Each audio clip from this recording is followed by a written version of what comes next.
Hi everybody, welcome back to Sweetwater Place. I'm Kat, and it is time for a 4-week post-laparoscopic hysterectomy check-in.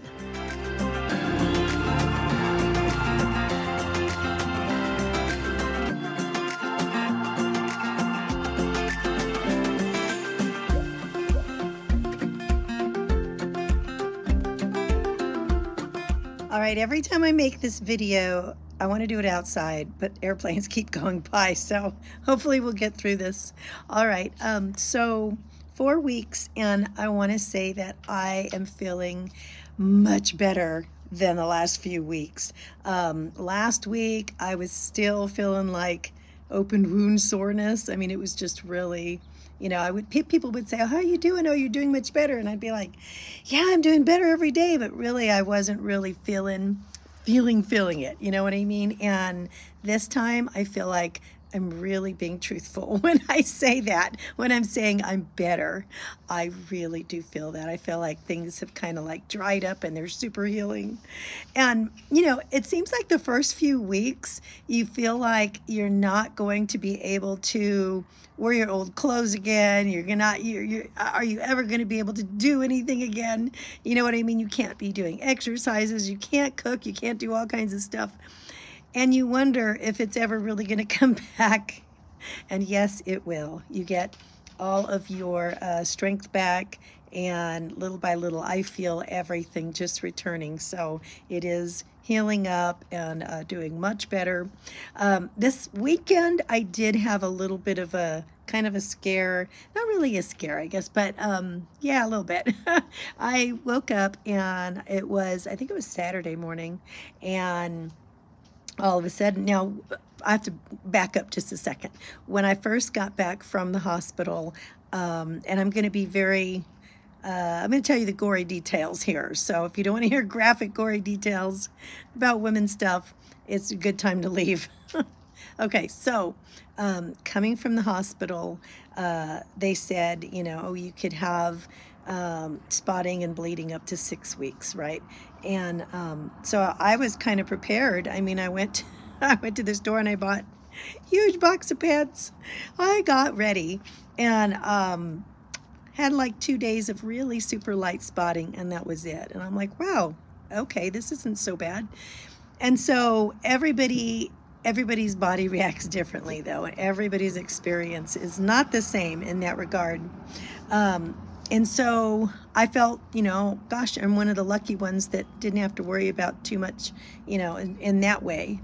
And then exactly 4 weeks on Saturday, exactly 4 weeks after the procedure, I woke up and it was like I was on my period again. And I was, oh my goodness, you know, I was really kind of taken aback, and I was kind of surprised at first and really worried at first. And then I remembered a couple of things. Okay, so all in all, it lasted about 2 days after to clear up.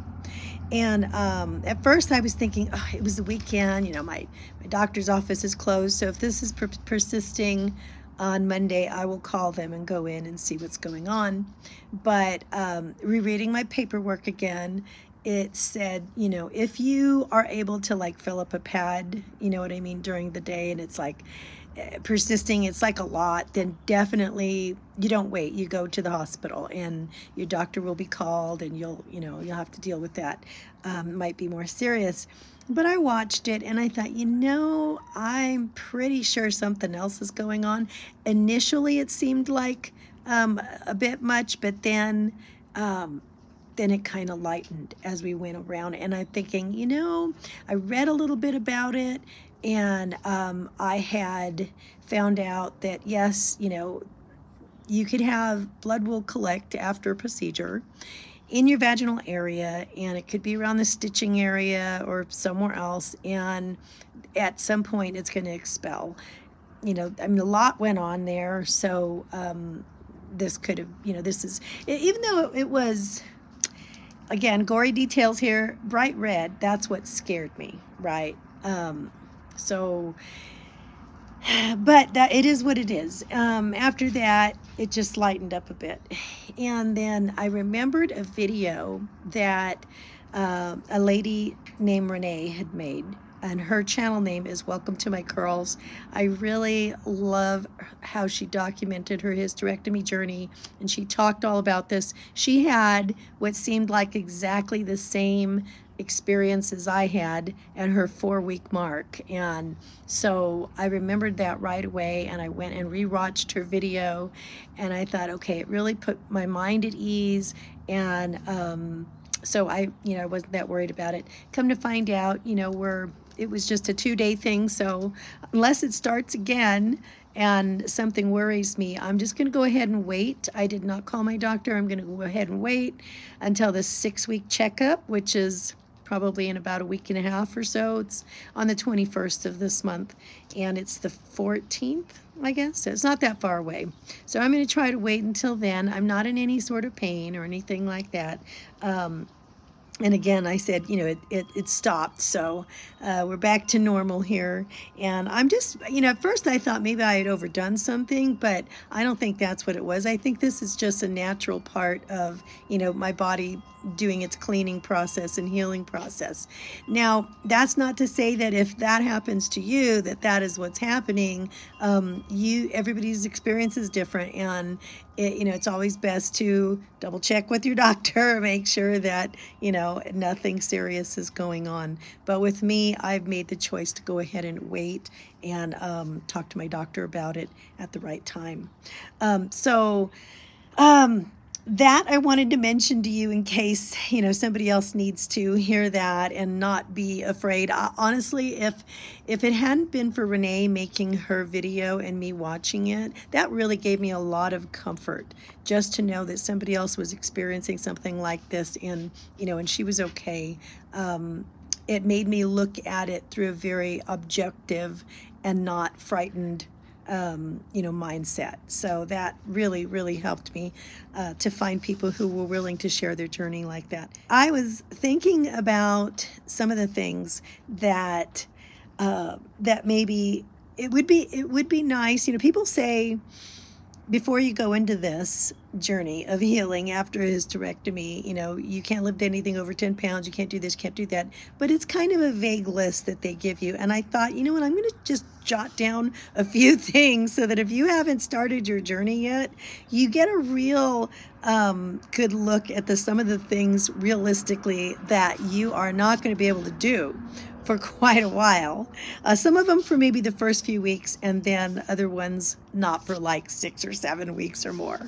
So it would be nice to maybe if you have somebody who's able to help you, that's used to you, like my family, my husband are used to me doing certain things. If they had a list at first, they could realize, the depth of what I wasn't going to be able to do. Although they've been fabulous, some of the things I would have liked to have had done, right? But I didn't know that I needed these things. So let me just read to you the list of some of the things that I was very surprised that I couldn't do. Number one, washing dishes at first, for the first couple of weeks or so, 2 or 3 weeks. It's like even bending up against the counter, if you're going to wash them in the sink, can really push on that area, the affected pelvic area, and really bother you. And maybe, depending on how low your sink is, bending over and lifting dishes and stuff can really add up to be too much. And definitely bending and loading and unloading from a dishwasher, that's just not going to happen for at least 3 to 4 weeks. And, getting heavy dishes out and stuff, this is not going to happen. It's just too much. Also laundry, carrying clothes to and from the washer. Again, bending and reaching, it's just not going to happen.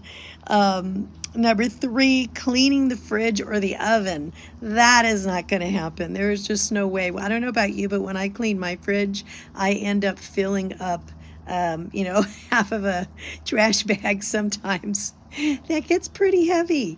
And then you're reaching and bending again and cleaning out the drawers and having to try to put them back in. And if they don't go back in, you're just using all your ab muscles. So it's better off not you're better off not doing that. Number 4, Mopping. I didn't think that was going to be such a big deal, but on the third week, I realized that the floor hadn't been mopped in the kitchen for all the time I'd been down, because that's not one of the things that everybody else thinks about doing. You know, they're doing such a great job at doing what I really needed done. That wasn't one of the one. And we have like a dark colored floor, so it hides stuff. So it's not really jumping out at you that it has to be done.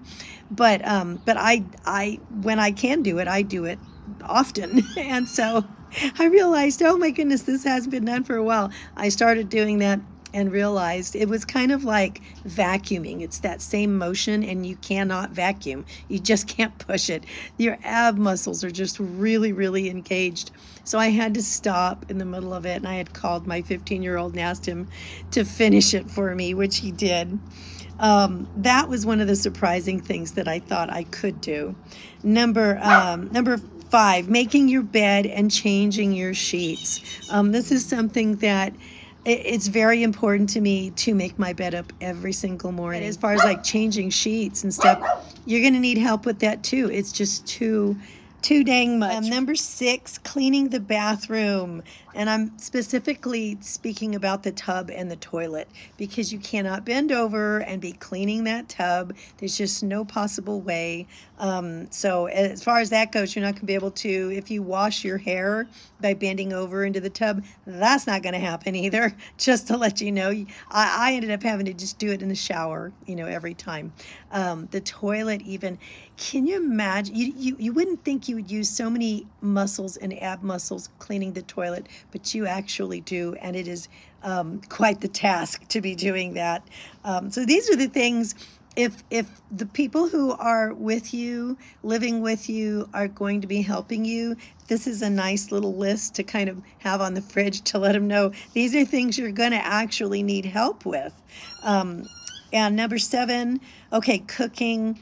As far as like large items, baking large items, carrying heavy things, appliances like the Instapot, I actually keep some of my appliances underneath the stairs in another location away from the kitchen. And so I don't use them very often, so I have to go get them and bring them to the kitchen when I'm going to use them. The Instapot is very heavy, and so some appliances you just can't do that with. Maybe the inside to the crock pot, it's usually made out of porcelain, and it's very heavy. That's another thing I couldn't move. Okay, soups, beans, if you're going to be carrying anything to the fridge or something, you need somebody else to do it for you. Okay, we're approaching the holidays, so we're going to be moving into making some large items. And I would think that if you just had this surgery, you're not going to be cooking a Thanksgiving meal. But if you're going to be having somebody else do it, or you're going to be going over to somebody's house and wanting to help out, you are not the person to lift the turkey and the ham. You're just not. Or the casserole dishes for that matter, because even like the green bean casserole or something like that, it can be heavier than you think, and you don't want to endanger your stitching. Also, bread making, you're probably not going to be kneading any dough, because you need to push in and use those abs, and it's just really going to wear you out, and you don't want to hurt yourself. So kneading anything is going to be like out. Shopping, number 8. Okay, pushing a cart. I learned that the hard way. The second week, I thought I was ready to do that, and there is no possible way I could do that. So pushing a cart is a no-go. And even right now, I'm able to go get light things still. Again, I'm staying under my 10 pounds, and I'm doing pickups, or I'm taking one of my kids with me, or my honey goes with me, and they do all the heavy work. Reaching and grabbing heavy items. Okay, so any time I have to buy milk or dog food or juice, I just have my honey get it, and I ask him to stop at the store to do it, because it's just too much. And even like, I know certain stores will keep their juice up on the top shelf, and I will buy the 5-calorie juices, But Walmart, I know, keeps them on the very top shelf. And I don't want to stretch up there getting something heavy like that. You have to remember 1 gallon of water or juice, it's going to be like 8.34 pounds. So it's almost 10 pounds, just under 10 pounds for juice. And so, you know, you just have to be really careful. So I don't get any of the liquid stuff, and I just ask my hubby to do it. And then I will get the smaller items if I really have to. Loading the car and unloading at home. Ask the store for help, and ask your loved ones at home for help to unload the car, and also to load up the pantry, because you think that you can do it, but I mean, going back and forth and carrying boxes and cans and things like that, I mean, it really, really adds up and wears you out. So really lean on the help for that. Shopping is a huge way to wear yourself out during this time. Number 9, if you're going out to places like the library, again, you know, books, don't push it. The most I've been carrying is like 2 books, and then after a while that even gets too heavy, so one of my kids, you know, will take them from me. One thing that my husband got me that I learned I really needed at the beginning of the 4 weeks was he went to Office Max or Office Depot and got me, it looks like a file box, but it's hooked to like a trolley, a little cart, and you pull it behind you. And that has really, I know, it really has come in handy. And I do not lift it to put it in and out of the car. I'll take it to the library, and then the kids will lift it in and out. I can pull it just fine. There's no problem with it. But my youngest one likes to cart it around for me, so I don't even have to do that really. But if I'm going to just gather a few things, it really does help to have some way to, I just have to admit it, that I can't do it. There's a time to admit defeat for just a little while, right, until you get back to it. That goes for the post office. We're coming upon the holidays. If you're going to be having this, don't be going to the post office and taking all those boxes, those heavy boxes, in and out in your packages. In fact, the UPS, Amazon, they leave the boxes at the door. Have somebody else bring them in, because they are even heavy. Going out to the front door and getting them can be quite tasking during this time. When we went to church, I usually would take like a drink. I'll take like my water bottle and maybe a journal, and then my Bible. And what I found was that I was only able to carry like one thing comfortably, and then my husband would like offer to carry the drink or something, because it was just too taxing, you know, to do that up to that point. See, number 10. Oh, this is so important. Climbing up on anything.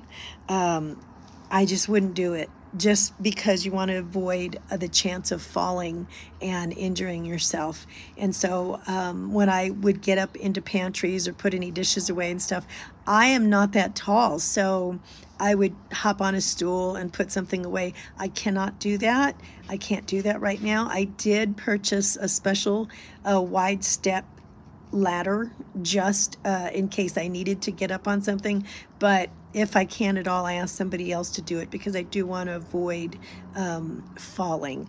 And as far as that goes, number 11, keeping that in mind, would be walking in unstable areas.